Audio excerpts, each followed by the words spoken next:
Hey, what is going on? Thanks for stopping by the channel today. I was asked to do a reaction to this particular video about who is Anthony Johnson. Now, I'm not sure what this video is about, but let's get into it and we'll find out together. While slavery existed in the American colonies through the establishment of the United States as a country until the end of the Civil War, there have been many misconceptions about slavery in general. Most Americans are not aware that there were some black former slaves and freemen who also owned black slaves, and some became very prominent in politics as well, despite the racial prejudice that existed. Now, some of this stuff that he just said, I was taught in school, right? Like freed slaves purchased their family members. So yeah, I guess technically they would be considered owners, but I don't see how because it's your family. So I think that doesn't count. They bought their freedom, in my opinion. But let's see where this is going. Some black slave owners inherited their slaves from their masters, who were themselves freed in their wills. Others were either born free or emancipated by their masters and then bought their own slaves, while others were able to buy their own freedom and that of their families. Right. Who were these black slave owners, and how did they attain such a status in a white-dominated society? What set them apart from other blacks, and what made them comparable to whites in some of the colonies and later states? What changed in colonial society, altering the status of indentured servants to lifetime slaves, and why? Who was Anthony Johnson? Hello, I'm Colin Heaton, former soldier, Marine Corps Scout Sniper, history professor, historian, and book author. And we will answer these questions and other issues on this segment of Forgotten History.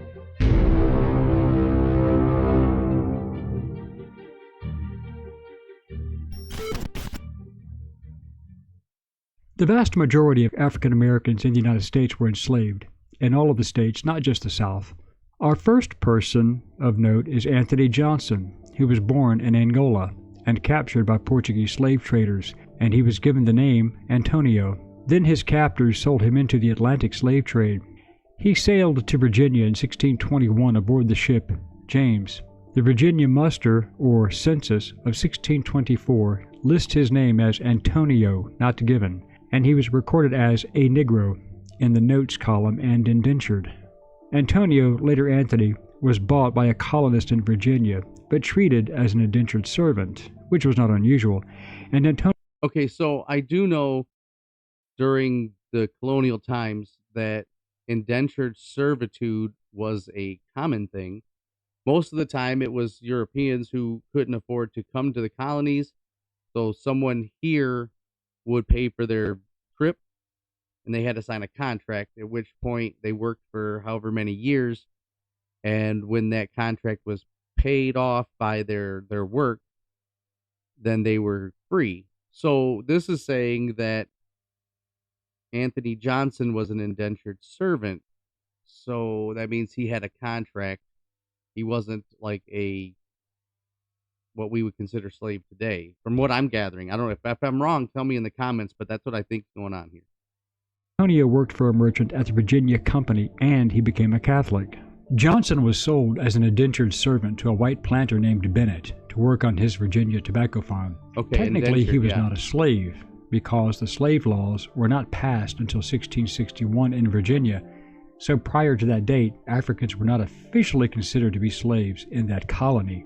According to the records kept by his benefactor and the existing documents, Anthony was nearly killed in the Indian Massacre of 1622 when the Powhatan Indians attacked colonists in the Tidewater region of Virginia.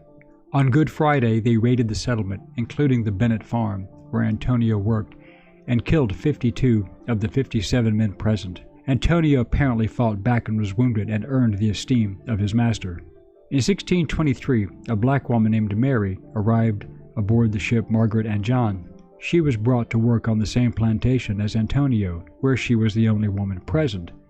Antonio and Mary married and lived together for more than 40 years. Around 1635, Antonio and Mary completed their indentured servitude, and Antonio changed his name to Anthony Johnson. He first entered the legal record as an unindentured free man when he purchased a calf in 1647. Okay, so in 1635, he completed his indentured servant contract and was then free. And then they're saying he was buying cattle.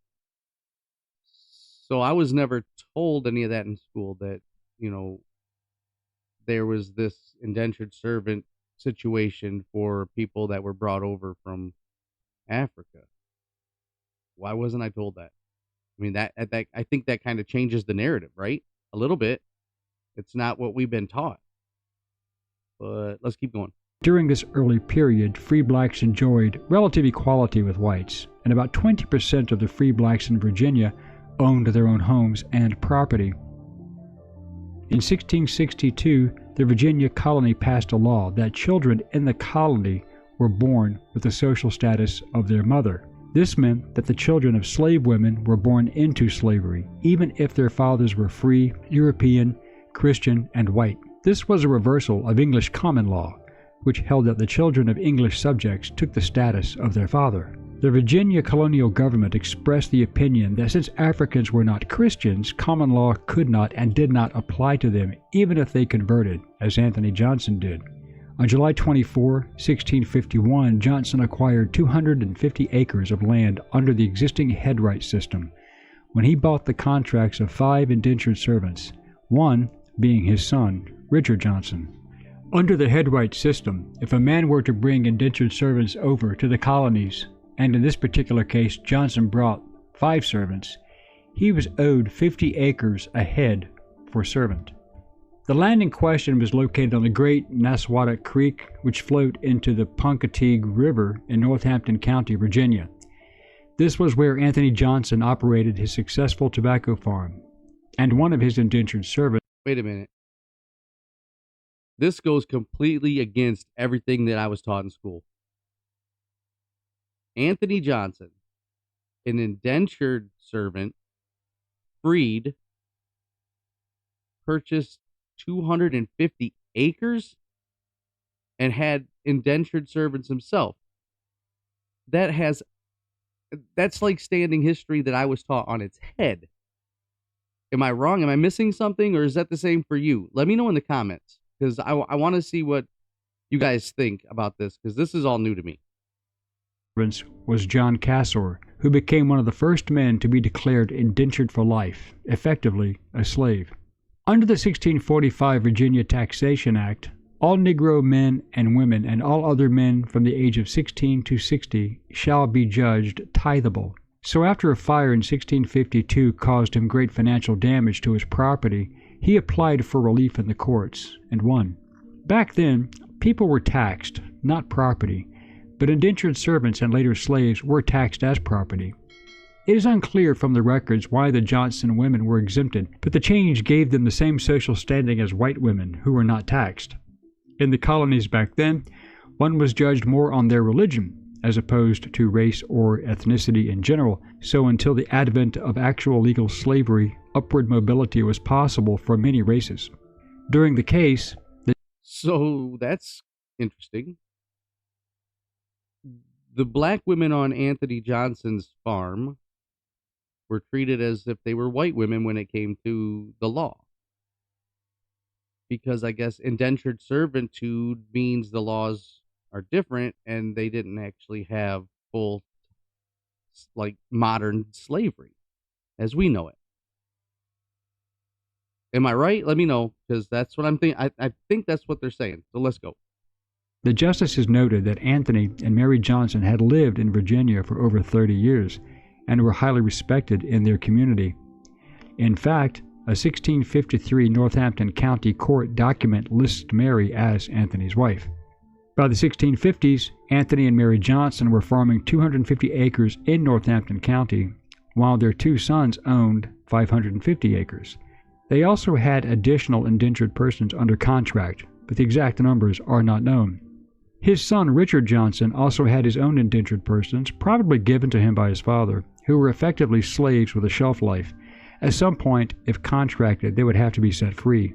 In 1854, John Casor, who had been sentenced to indentured service for life, for his escaping a previous owner in 1640, filed a suit against Johnson, claiming his indentured service had expired, and he went to work for Robert and George Parker. Johnson filed a freedom suit to get Castro back, but Parker won. What is amazing in retrospect was that Johnson, a black man, was not only able to file a petition to the court, but he was able to testify and give evidence in the court, which illustrates the rather egalitarian system in place at that time. Okay. It's official. Everything that I was taught is a lie. Here's this guy who according to what I was taught, he had no rights at this time in our country's history. Yet, he's suing people in court. Make that make sense with what we've been taught.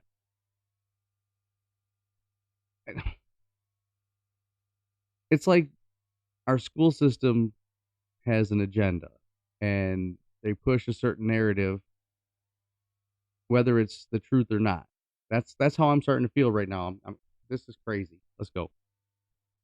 However, Johnson appealed to the County Court of Northampton County, Virginia, and the court reversed its ruling and sent Castro back to Johnson in 1855, and Parker was forced to pay Johnson compensation.